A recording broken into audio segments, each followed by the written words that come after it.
So, Jai Hind class 12 students. We have completed our 2 chapter up to solution. So today we are going to start with the next chapter, that is chapter number 3, electrochemistry. So let us start about electrochemistry. I hope that you are very well aware about some of the topics of this chapter. We have already discussed some basics of electrochemistry in the class 11. Although आपको शायद याद ना हो कि हमने कौन सा chapter पढ़ा है. So let me remind you, redox reaction. Redox reaction is the basic chapter, basic concept that we are going to use in this chapter electrochemistry. और वहां पर आपने एक सेल के बारे में पढ़ा था, कुछ सेल के बारे में पढ़ा था, and I told you that we will discuss in detail about this in the 12th class. So here we are with the next chapter, that is electrochemistry. तो basically electrochemistry है क्या? इलेक्ट्रो का मतलब क्या है? यहाँ से आ रहा है आपका इलेक्ट्रिक एनर्जी. क्या वर्ड आ रहा है यहाँ पर? इलेक्ट्रो का मतलब इलेक्ट्रिकल एनर्जी और केमिस्ट्री का मतलब केमिकल एनर्जी. केमिस्ट्री का मतलब केमिकल एनर्जी. इलेक्ट्रो का means electrical energy and chemistry का mean chemical energy. So in this chapter we have to discuss about the interconversion of electrical energy and chemical energy into each other through a chemical reaction. Basically it is the branch of chemistry where we study about the interconversion of chemical energy and electrical energy via chemical reaction. Chemical reactions की help से हम electrical और chemical energy का interconversion पढ़ते हैं. हम जानते हैं that energy can neither be created nor be destroyed, but it can be change from one form to another. So here we have to discuss that change, but only we are considering only two type of energy. One is electrical energy and second one is chemical energy. इन दोनों के बीच का जो interconversion है, मतलब electrical energy से chemical energy में कन्वर्ट करना, केमिकल एनर्जी से इलेक्ट्रिकल एनर्जी में कन्वर्ट करना, that conversion is known as, it is comes under the branch of electrochemistry. तो बेसिकली आपको डेफिनेशन समझ में आ गई. एक ब्रांच है केमिस्ट्री की that deals with the conversion of electrical energy and chemical energy via chemical reaction. अब जरा हम चलते हैं, अब हमें यहाँ पर पढ़ना क्या है. Basically this chapter is divided into 3 part. ठीक है, 3 पार्ट्स में डिवाइड किया है. पहला है आपका इलेक्ट्रोकेमिकल सेल, इलेक्ट्रोकेमिकल सेल्स, या फिर हम इन्हें गैल्वेनिक सेल भी बोलते हैं, और या फिर इन्हें वोल्टेइक सेल भी बोला जाता है. क्या बोला जाता है? Voltaic cell. ओके, नेक्स्ट आपका आता है इलेक्ट्रोलाइटिक सेल, इलेक्ट्रोलाइटिक सेल, और लास्ट में आपको आता है conductance of solutions, conductance of solution. So here are the 3 parts in which this chapter is divide. First one is basically galvanic cell और voltaic cell. अच्छा, अब बहुत जगह कंफ्यूजन होता है. कई बार क्या होता है, जब आप नेट पर सर्च करते हो, आप इलेक्ट्रोलाइटिक सेल के बारे में पढ़ना चाहते हो, तो वहां पर एक डेफिनेशन लिखी होती है, the electrochemical cell which convert this energy to this energy is known as electrolytic cell. लेकिन यहाँ पर मैंने क्या लिखा है, electrochemical cells, galvanic cell, voltaic cell, ये सारा एक ही है. बेसिकली है क्या, सबसे पहले जो सेल बनाया था वो इलेक्ट्रोकेमिकल सेल बनाया. सबसे पहले जो सेल बनाया था वो गैल्वेनिक सेल, इस ब्रांच में जो सेल बनाया था वो ऐसा था that will convert your chemical energy into electrical energy. किसको कन्वर्ट कर रहा था? केमिकल को इलेक्ट्रिकल एनर्जी में कन्वर्ट कर रहा था, इसलिए उन्होंने उसे वहीं पर नाम दे दिया इलेक्ट्रोकेमिकल सेल. तो इसे कंफ्यूज होने की जरूरत नहीं है. बेसिकली ये हमारा अलग ही पोर्शन है. Although we will call it as electrochemical cells, galvanic cell and voltaic cell. Electrolytic cell भी एक तरीके की electrochemical cells ही होती है, बट थोड़ा सा डिफरेंट. हमने जब हम डिफाइन डिफरेंस करते हैं तो NCERT, we are stick with the NCERT, तो हम एनसीईआरटी के अकॉर्डिंग चलेंगे. हम इलेक्ट्रोकेमिकल सेल्स को वही तक वही पढ़ेंगे जो हमने पढ़ रहे हैं एनसीईआरटी में जो लिखा हुआ है, that the cell which converts chemical energy into electrical energy are known as electrochemical cells. ठीक है, तो इस केस में क्या होता है, आपका जो आपकी ये सेल्स होती हैं, they will convert chemical energy to electrical energy. किसमें कन्वर्ट करती है? केमिकल एनर्जी को इलेक्ट्रिकल एनर्जी में कन्वर्ट करता है. केमिकल से इलेक्ट्रिकल इलेक्ट्रोलाइटिक सेल आपकी क्या होती है, electric energy converts to chemical energy. Electrical energy किस में कन्वर्ट हो रही है, केमिकल एनर्जी में। और लास्ट टॉपिक आपका बचता है conductance of solution. In this topic we have to study about the electrolytes. You all know that electrolytes, जब हम ऐसी चीज की बात कर रहे हैं जहां पर केमिकल एनर्जी यूज हो रही है, करंट यूज हो रहा है, इट मींस आयंस की बात जरूर होगी। आयंस की बात होगी तो इलेक्ट्रोलाइट्स की बात तो जरूर ही होगी।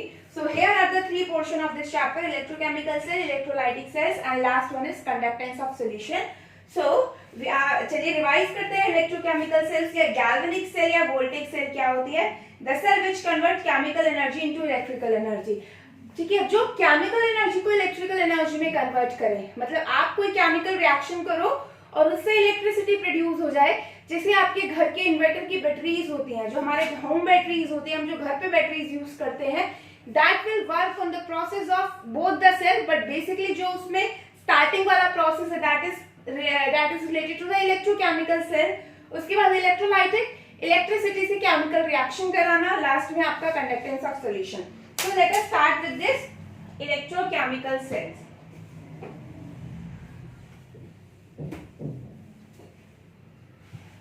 तो सबसे पहले आपका इलेक्ट्रोकेमिकल सेल्स की हम बात कर रहे हैं। Cells which convert chemical energy to electrical energy। ये इसका बेसिक है, it is not the correct definition. ये सिर्फ इतना है कि इस सेल की हेल्प से केमिकल एनर्जी आपकी किस में कन्वर्ट हो जाती है, इलेक्ट्रिकल एनर्जी में। अब ये बहुत बड़ी बात हो गई कि आप किसी केमिकल एनर्जी को आप किस इलेक्ट्रिकल एनर्जी में कन्वर्ट करते हैं। अब ये हुआ कैसे होगा, चलिए हम देखते हैं, हम इसे सिंपल समझते हैं। ठीक है, हुआ क्या था, इसकी जब सेल की डिस्कवरी स्टार्ट हुई थी तो वो डिस्कवरी कैसे हमें ध्यान आई, हमने वो डिस्कवरी बहुत ही नॉर्मल तरीके से स्टार्ट की। What we have done, we have take the copper sulphate aqueous solution. मैंने क्या लिया, कॉपर सल्फेट का एक्वस सॉल्यूशन लिया। आपको पता है वो किस कलर का होता है, ब्लू कलर का। ओके, ब्लू कलर का होता है। उसमें मैंने एक जिंक रॉड को यहाँ पर डाल दिया, दिस इज जिंक रॉड। ठीक है, you all know about this reaction, it is a kind of displacement reaction, आपने पढ़ा है। सिंपली अगर आपको रिएक्शन लिखनी हो तो आप लिख सकते हो कि जिंक डिस्प्ले करेगा कॉपर को। ठीक है, इसका कलर चेंज होता जाएगा, वो रिएक्शन आपने पढ़ी है। Zinc plus copper sulphate comes to zinc sulphate plus copper. अब हुआ क्या इस रिएक्शन में, जब इससे उसने कॉपर सल्फेट सॉल्यूशन में जिंक रोड को रख दिया, after some time what we are going to observe that हमें कुछ ऑब्जर्वेशन मिली, वो आपको भी मिलेंगी वो ऑब्जर्वेशन क्या होंगी, सबसे पहले ऑब्जर्वेशन होंगी blue colour disappear. Blue colour क्या होगा, डिसअपियर होगा। क्या होगा, ब्लू कलर डिसअपियर होगा।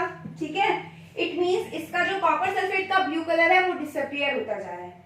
दूसरा चीज हमने क्या ऑब्जर्व किया, weight of zinc is reduce, weight of zinc is decrease. कैसे, ऑब्वियसली पता है, जब आप नॉर्मल भी देख सकते हैं, कॉपर सल्फेट की सॉल्यूशन में जिंक रॉड को डिप करो, जिंक रॉड पतली होती चली जाएगी। मतलब मैंने इतना थिक लिया, हो सकता है बाद में जाके इस तरीके से हो जाए, बहुत पतली सी हो जाए ये रॉड। ठीक है, after some time it means zinc displace कर रहा है ना कॉपर को, जिंक अपनी फॉर्म छोड़कर आयंस की फॉर्म में जा रहा है। इट मींस आपको क्या मिला, यहाँ पर जिंक रॉड आपकी वेट डिक्रीज होता जा रहा है। इट मींस जिंक अब जिंक फॉर्म में ना होकर किसी और फॉर्म में चेंज हो रहा है। ठीक है, और हमें क्या ऑब्जर्वेशन मिली, ऑब्जर्वेशन हमें मिली कि जिंक रॉड जब डिप किया तो यहाँ पर नीचे हमें प्रेसिपिटेट मिला। क्या मिला, प्रेसिपिटेट, रेड पीपीटी भी मिला हमें। वो किसका हमें मिला होगा, कॉपर का। रेडिश ब्राउन पीपीटी मिला, वो हमें किसका मिला होगा, कॉपर का मिला होगा, reddish brown PPT. The last and the main observation, the fourth observation is heat is released. इस रिएक्शन में क्या हुआ है, हीट क्या हो रही है, रिलीज हो रही है। इट मींस ये हमने एक सेल देखी कि ब्लू कलर डिसअपीयर हुआ, वेट ऑफ जिंक डिक्रीज हुआ, रेड पीपीटी हुआ और लास्ट में आया हीट इज रिलीज। ये वो एक्सपेरिमेंट है जिससे साइंटिस्ट को आइडिया मिला कि आप ऐसी सेल्स बना सकते हैं that convert chemical energy into electrical energy. अब हुआ क्या, यहाँ पे तो हमने देखा है आप जो भी प्रोसेस करो, अब इसमें रिडॉक्स रिएक्शन कहाँ यूज हो रही है, मैंने आपको बोला था that redox plays a very much important role in this. Obviously बात है रिडॉक्स यूज हो रहा है। अगर आप इस रिएक्शन को लिखे तो जिंक प्लस कॉपर सल्फेट ये किसमें कन्वर्ट होगा, it will convert to zinc sulphate plus copper. Zinc की ऑक्सीडेशन 0, यहाँ पर +2, कॉपर की ऑक्सीडेशन स्टेट +2, यहाँ पर कॉपर की oxidation state 0। It means zinc is oxidised and copper is reduced. Copper reduce हुआ है, जिंक ऑक्सीडाइज हुआ है। It means this reaction is a redox reaction. Redox where oxidation and reduction occur simultaneously. हम उसकी detail में नहीं जा रहे हैं, हमने बहुत डिटेल में वो चैप्टर पढ़ा है। तो वो रिएक्शन जहां पर ऑक्सीडेशन रिडक्शन साथ में हो, these are the redox reaction.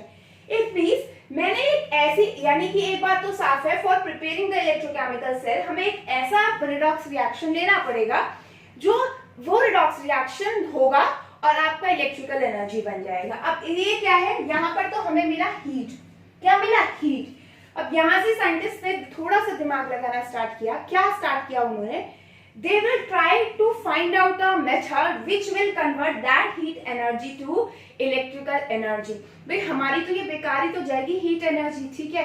अगर कोई ऐसा मेथड हमें मिल जाए कि वो हीट को इलेक्ट्रिसिटी बनाने में यूज कर दे तो कितना फायदा होगा उस एनर्जी का।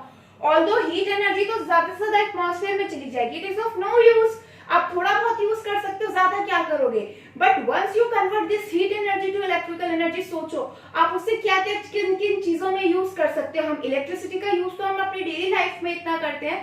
सो they will find out a method to convert that heat energy to electrical energy.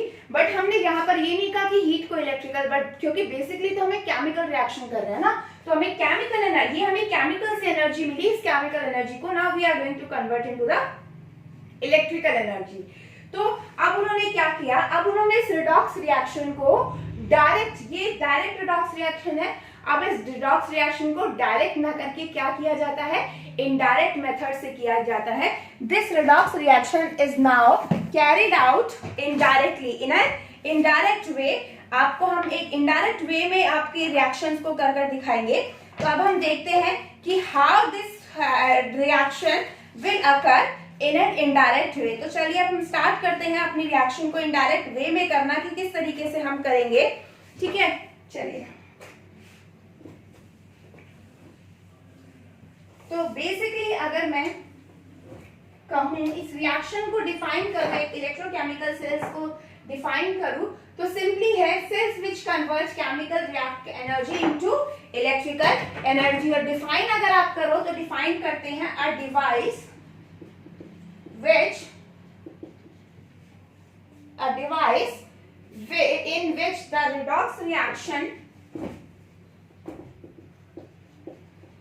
in which the redox reaction carried out indirectly and decrease in Gibbs free energy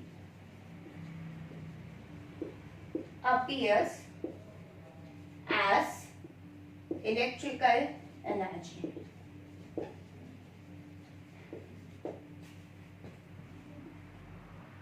spontaneous लिख देती हूं मैं, क्या लिख देती हूँ, स्पॉन्टेनियसली। बहुत इंपॉर्टेंट चीज है। A device in which the spontaneous redox reaction carried out indirectly and decrease in free energy appear as electrical change। free energy आपको पता होगा, energy to you do useful work। जो एनर्जी यूजफुल वर्क करने के लिए हमें चाहिए होती है वो एनर्जी को हम क्या बोलते हैं, गिब्स फ्री एनर्जी। जैसे आप अगर आप कोई भी सिस्टम लेते हो, उस सिस्टम की जो आपका पूरा एनर्जी होगा, जो भी उस सिस्टम की खुद की पूरी एनर्जी होगी, दैट इज नॉट पूरी एनर्जी। आप किससे कंसिडर करते हो, डेल्टा एच से या डेल्टा यू से। आप डेल्टा एच ले लो कि आपके पूरे सिस्टम की एनर्जी है डेल्टा एच है, ठीक है। अब उस सिस्टम की एनर्जी में से उसने कुछ एनर्जी तो अपने पास रख ली अपने लिए, और जो बाकी की बची है जिससे वो और काम कर सकता है, that is the useful energy. Gibbs free energy simple अगर आप समझो तो ये समझो, आपके पास 100 रुपए हैं, ठीक है, टोटल 100 रुपए है, दैट इज डेल्टा एच, ठीक है। 100 में से 50 आपने अपने पास रख लिए, यानी कि आपके पास कितने बचे जो फ्री फॉर्म में बचे हैं 50, यानी आप उस 50 आपने सेव कर लिए, 50 रुपए 100 रुपए में से आपने हमेशा के लिए अपने पास सेव कर लिए हैं। So that is your delta H, वो आपका क्या हो गया, डेल्टा एच तो टोटल है। देखिए आप डेल्टा जी का फॉर्मूला देखिए, delta G is delta H minus T delta L. Suppose करो यू हैव 100 रुपीज, ठीक है, 100 में से आपने 50 अपने पास रख लिया फॉर योर यूज, 50 आपने अपने पास रख लिए हैं, बचे कितने 50, so that 50 you can use for anything, आप किसी भी चीज के लिए यूज कर सकते हो। आपने 50 सेव कर लिए, 50 आपने हमेशा के लिए अपने लिए रख लिए जब आपको जरूरत होगी, ठीक है।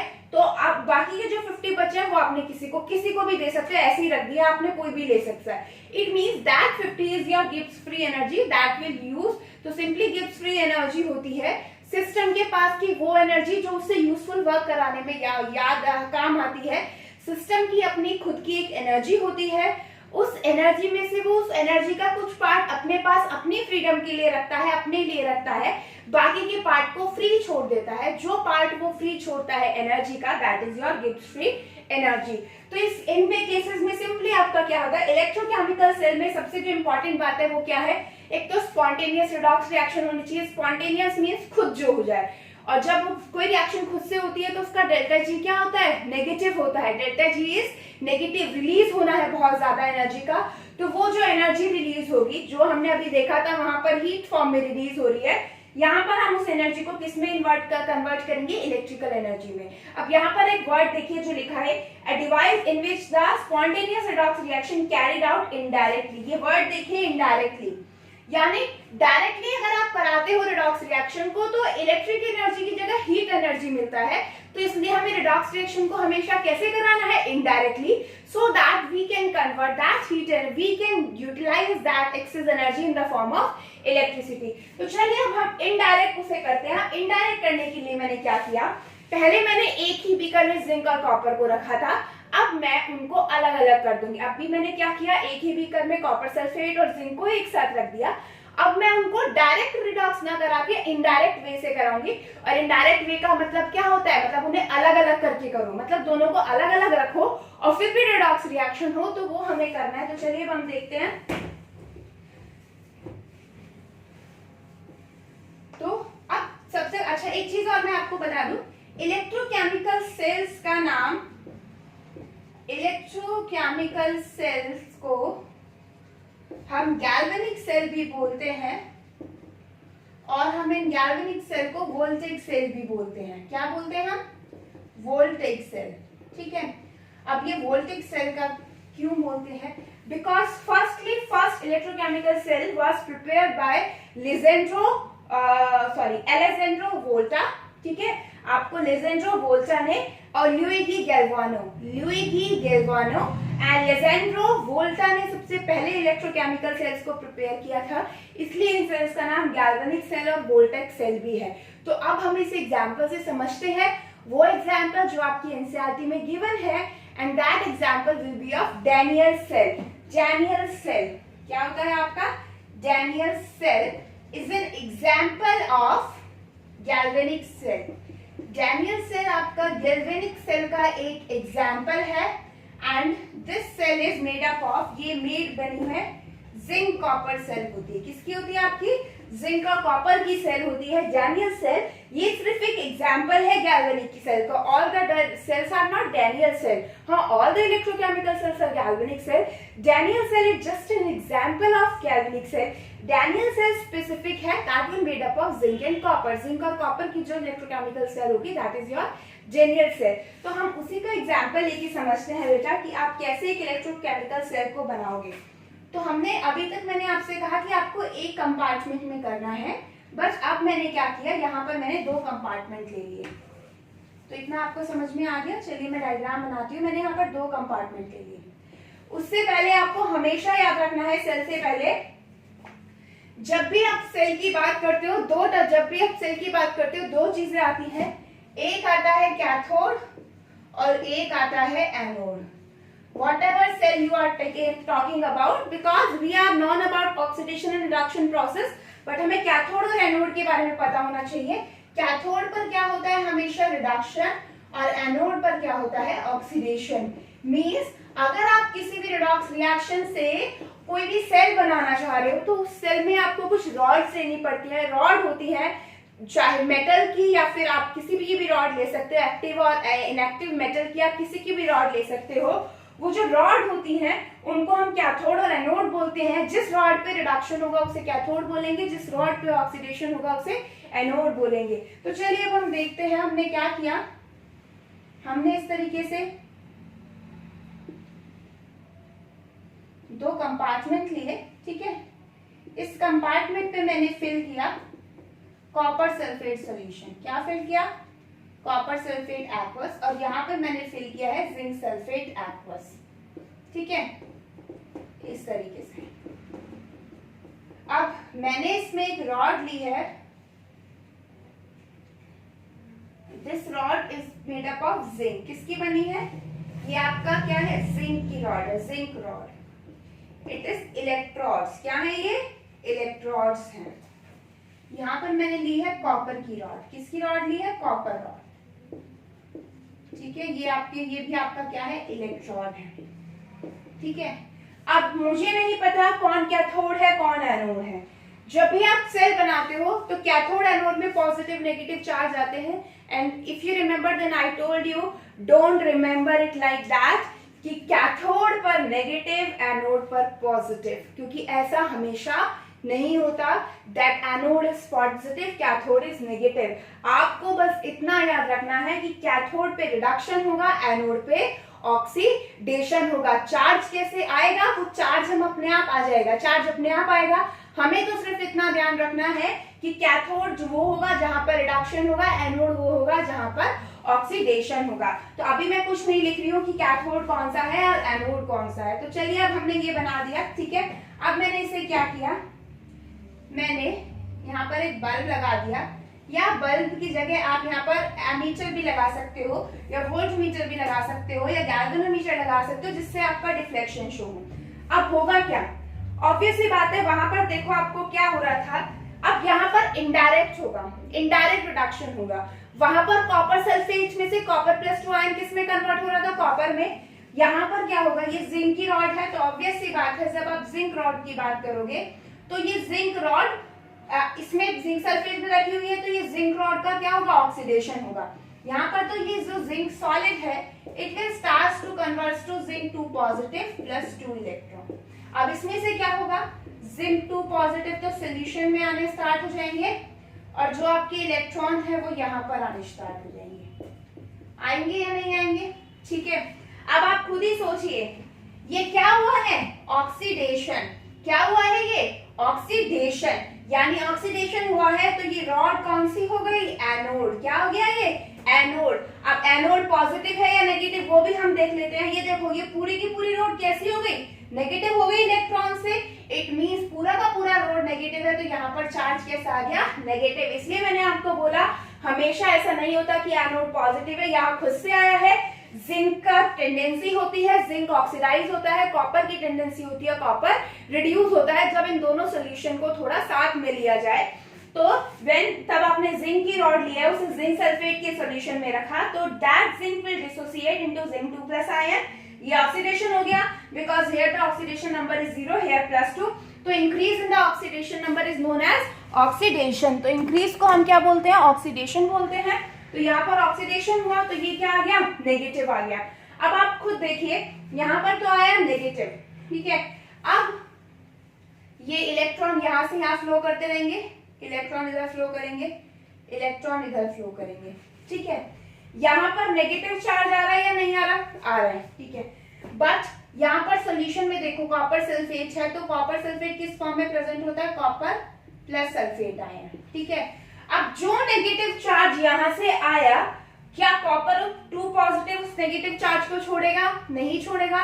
It means when this electron move through this wire and comes at this rod, तो यहाँ पर जब वो इस रॉड पे आया, आपके सोल्यूशन में कॉपर सल्फेट की वजह से कॉपर 2+ आयन थे, तो ये वाला जो आपका ये इलेक्ट्रॉन एक्सेप्ट करके किसमें कन्वर्ट हो जाएगा? कॉपर सॉलिड में। तो यहाँ पर इलेक्ट्रॉन आ तो रहे, लेकिन इलेक्ट्रॉन्स की क्या होती रहेगी? डेफिशिएंसी। क्या होती रहेगी? डेफिशिएंसी। तो यहाँ पर इलेक्ट्रॉन जैसे ही आएगी इसे अपनी तरफ अट्रैक्ट करेगा, तो यहाँ पर इलेक्ट्रॉन्स की डेफिशिएंसी होती रहेगी, इसलिए ये आपका कौन सा चार्ज हो जाएगा, positive. And you can say that here reduction will occur, तो इसे हम क्या बोलेंगे, कैथोड। क्या बोलेंगे हम इसको, कैथोड। तो अब आप देखिए, दोबारा से समझिए, यहाँ पर जो जिंक रॉड थी, जिंक ऑक्सीडाइज होगा, ऑक्सीडाइज होकर वो आयन सॉल्यूशन में आयंस देगा। जिंक सल्फेट वाले आयन से मतलब नहीं, इसकी अपने आयंस में डिसॉल्व हुआ और इलेक्ट्रॉन को ये अपने उस पर डिपॉजिट करना स्टार्ट करेगा, जिसकी वजह से यहाँ पर नेगेटिव चार्ज आया। फिर ये इलेक्ट्रॉन यहाँ फ्लो करेंगे। जब ये इलेक्ट्रॉन यहाँ पर फ्लो कर रहे हैं तो सोल्यूशन, कॉपर की टेंडेंसी होती है ऑक्सीडाइज, कॉपर 2+ की बहुत ज्यादा टेंडेंसी होती है क्या होने की, कॉपर 2+ की टेंडेंसी है रिड्यूस होने की। क्या होने की, रिड्यूस होने की। अब आप ये भी क्वेश्चन हो सकता है कि यहाँ पर ऐसा, यहाँ पर कॉपर क्यों नहीं, कॉपर 2+ में बदला। वो इसलिए बेटा because we are taking the reaction. अब हम यहाँ पर वो रिएक्शन, रिडॉक्स रिएक्शन करवा रहे हैं बिटवीन कॉपर एंड जिंक, और कॉपर जिंक के कंपैरिजन में जिंक की ज्यादा टेंडेंसी है ऑक्सीडाइज होने की, तो इसलिए यहाँ पर जिंक आपका जिंक 2+ में गया। ठीक है, तो सॉल्यूशन में जो आपके कॉपर 2+ आयन थे, वो यहाँ पर जो इलेक्ट्रॉन आ रहे हैं उन इलेक्ट्रॉन को ले रहे हैं, और उन इलेक्ट्रॉन को लेने की वजह से, अब यहाँ पर मैं लिख सकती हूँ इस तरीके से, यहाँ पर जो इलेक्ट्रॉन आया that is accepted by this electron, तो ये कैसा हो गया, इलेक्ट्रॉन डेफिशिएंट। ये रॉड तो कैसी हो गई आपकी, इलेक्ट्रॉन डेफिशिएंट हो गई। जब ये रॉड इलेक्ट्रॉन डेफिशिएंट हो गई, इट मींस यहाँ पर चार्ज कैसा आ गया, positive. And as you can say that electron reaction हो रही है, रिडक्शन रिएक्शन हो रही है, तो वो इलेक्ट्रॉन आपका कौन सा हो जाएगा, कैथोड। ठीक है, तो यानी कि हम जो चाह रहे थे कि वो हमारी जो हीट एनर्जी मिल रही थी हमें इलेक्ट्रिकल एनर्जी में कन्वर्ट हो जाए, तो वो हमें यहाँ पर मिली। अब वो मिली कैसे, वो तो हमें यहाँ पर मिल गई। अब हम देखते हैं आगे करना क्या है। मैंने ग्लो करा, मैंने बल्ब लगाया, मेरा बल्ब जला, 3 से 4 मिनट के लिए जला बल्ब, ठीक है, ग्लो हुआ, लेकिन 3 से 4 मिनट के बाद हो गया बंद। क्या हो गया, बंद हो गया। अब बंद हो गया तो अब हम क्या करें, वो बंद होने का कारण भी मैं आपको बता रही हूँ। वो बंद होने का कारण क्या है, जब आप यहाँ पर देख रहे हो कि जिंक 2+ में टूटता जा रहा है और इलेक्ट्रॉन यहाँ आते जा रहे हैं, कुछ टाइम बाद जब बहुत सारा जिंक 2+ में टूट जाएगा, तो यहाँ पर इसके सराउंड में क्या, कौन से आयन आ जाएंगे, जिंक 2+। मतलब तब तक कम टूट रहा है तब तक तो ठीक है, लेकिन जब ज्यादा जिंक 2+ हो जाएंगे तो क्या वो इन इलेक्ट्रॉन्स को वहां जाने देंगे, नहीं जाने देंगे, अपनी तरफ खींच कर रखेंगे या नहीं रखेंगे। तो इसी वजह से ये सेल काम करना बंद कर देती है, बिकॉज आपके सोल्यूशन में जिंक 2+ की कंसेंट्रेशन बढ़ जाती है। जब जिंक 2+ की कंसेंट्रेशन बढ़ेगी तो ये वाला पॉजिटिव चार्ज इसे पकड़ लेगा, इस इलेक्ट्रॉन्स को, और मूव नहीं करने देगा, जिसकी वजह से आपका सेल काम करना बंद कर देगी। और तो इसी काम करने के लिए, इसी सेल को कंप्लीट करने के लिए हम यहाँ पर लगाते हैं एक इन्वर्टेड यू ट्यूब। कौन सी लगाते हैं, इन्वर्टेड यू ट्यूब। एक इन्वर्टेड यू ट्यूब हम लगाते हैं, और इस इन्वर्टेड यू ट्यूब को ही मैं क्या बोलती हूँ, सॉल्ट ब्रिज। यहाँ पर ग्लास वूल लगी हुई होती है, क्या लगी होती है, ग्लास वूल लगी होती है। इस इन्वर्टेड यू ट्यूब को बोला जाता है सॉल्ट ब्रिज। क्या बोला जाता है, salt bridge, because it will contain N inert salt. कैसा सॉल्ट होता है, इसके अंदर एक इनर्ट सॉल्ट होता है। ठीक है, इनर्ट का मतलब जो रिएक्ट ना करे, एक इनर्ट सॉल्ट होता है, और इसे फिल किया जाता है अगार अगार जेल प्लस KCl आप ले सकते हो, KNO3 ले सकते हो, NH4Cl ले सकते हो। इनमें से कोई भी सॉल्ट आपका फिल होगा विद अगार जेल। अगार जो बना होता है वो रेड एल्गी से बना होता है, जेली लाइक सब्सटेंस होता है which is made up from red algae. Red algae से बना होता है आपका अगार जेल। उसमें KCl को मिला के थिक पेस्ट बनाया जाता है, जेल लाइक बनाया जाता है। जेल इसलिए बनाना पड़ता है, अगर आपने सपोज करो जेल ना लेके खाली लिक्विड सोल्यूशन ले लिया, तो यहाँ पर मैंने आपको बताया कॉटन वूल है, ग्लास वूल है, ग्लास की भी हम वूल बनाते हैं बहुत पतली पतली।